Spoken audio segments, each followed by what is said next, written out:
അഗ്നിക്ക് 7 നാക്ക് എന്ന് ആ പറഞ്ഞു. ഉണ്ട് ഉണ്ട്. അതെന്താന്നൊന്ന്. അത് അഗ്നിയുടെ നാളങ്ങളുടെ വലിപ്പ ചെറുപ്പങ്ങളും നിറവ്യത്യാസവും അനുസരിച്ചിട്ടുള്ളൊരു ക്ലാസിഫിക്കേഷനാണ് ഫിസിക്കൽ സെൻസിൽ പറഞ്ഞാൽ. ഓക്കെ. തീനാളങ്ങൾ എന്ന് പറഞ്ഞാൽ തന്നെ തീയുടെ നാക്കാണല്ലോ. അപ്പോൾ അതിന് 7 പേരുകളൊക്കെ ഉണ്ട്. കാളി, കരാളി, മനോജവ, ലായമാന, ഇതി ധൂമ്രവർണ്ണ എന്നൊക്കെ പറഞ്ഞിട്ട് അതൊരു ഉപനിഷൽ മന്ത്രം തന്നെയുണ്ട്. അതിലൊരു പേരാണ് ഈ കാളിയുടെ അഗ്നിക്ക് 7 നാക്കാണ്. സപ്തജിഹ്വ എന്നാണ് പറയുക. 7 നാക്ക്, 7 തരത്തിലെ ഫ്ലെയിമുകൾ ഉയരുള്ളൂ, 7ന് മുകളിൽ ഉയരില്ല.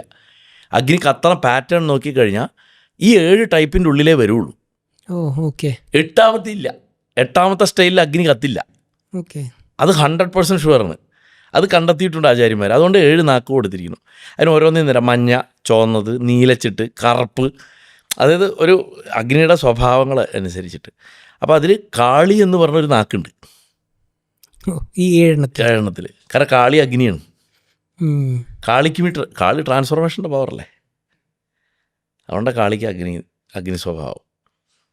നമ്മൾ തമിഴ്നാട്ടിലൊക്കെ അങ്കാള പരമേശ്വരി എന്ന് പറയും. അങ്കാള പരമേശ്വരി. അങ്കാള പരമേശ്വരി വെച്ചാൽ അങ്കാരം വെച്ചാൽ കനൽ, തീയ്. ചൊവ്വ അങ്കാരകൻ, അതിൻ്റെ പരദേവതയായിട്ടുള്ള. അപ്പോൾ ചൊവ്വ ഗ്രഹമാണ് ഇതിൻ്റെ ഫയർ എലമെൻറ്റിൻ്റെ. ഇതൊക്കെ കണക്റ്റഡാണ്. അപ്പോൾ അവിടെയൊക്കെ ഈ പവർ ഓഫ് ട്രാൻസ്ഫോർമേഷൻ കാണാം.